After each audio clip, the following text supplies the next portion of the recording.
Hi, my name is Craig Resnick from the ARC Advisory Group here in the 2019 Orlando Forum. My special guest today is Balaji Suresh, Vice President of Operations of Taylor Company. How you doing tonight? Good, thanks, Craig. Quick question. You know, with the whole issue of digitalization, there's a lot of companies that want to go in that direction but have no experience in doing it. How does someone get started? Yeah, one of the common denominators, regardless of business size or what industry you're in, is that everyone's got customers. So I would say start from the customer or key stakeholders and work your way backwards and identify the problem that digitalization can solve for you. And after that, it's even if you don't have experience or the capability, look to forums like ARC or other experts in the industry to kind of get started, but focus on people that can help solve that problem for you. Okay. Now, obviously you have a tremendous amount of experience in digitalization.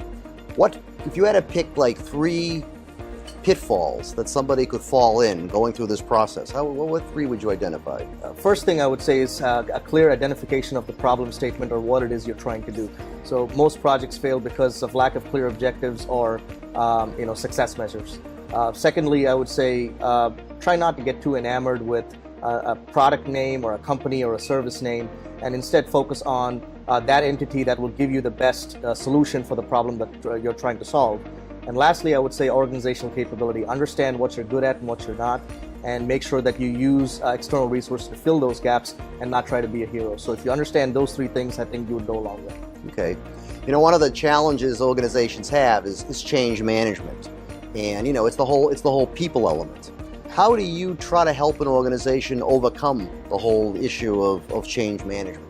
Yeah, so especially in the case of digitalization, the world is changing so fast with respect to the kind of technologies that companies will have to look to make the changes that they want in their organization. So culture is at the heart of ensuring that the right talent level and the right competencies are there to be able to accomplish it. So you seek every single avenue possible to try and move and not just tweak what you do, because it's such a early stages and it's such a big transformation for most companies that if you just simply tweak what you do, you may not get the results that you're looking for. It's really rethinking your overall product engineering scope, your manufacturing scope, and even recruiting and talent development towards digitalization and being able to make that transformation. I think those 3 things have to be understood well. Okay, my final question is, you obviously have expertise in plant automation. Can you think of like 3 insights that you could advise people on plant automation that they may not know? So I'm going to speak from a perspective that, let's say you've done the automation and what next, right? So the key thing is going to be data management. So once you've automated and if you've digitized yourself, there's going to be a ton of data coming through. So it's not just that you've done the implementation, is how do you sustain it? And one of the key things is to understand what the data means and being able to actually make decisions out of it to make your business better.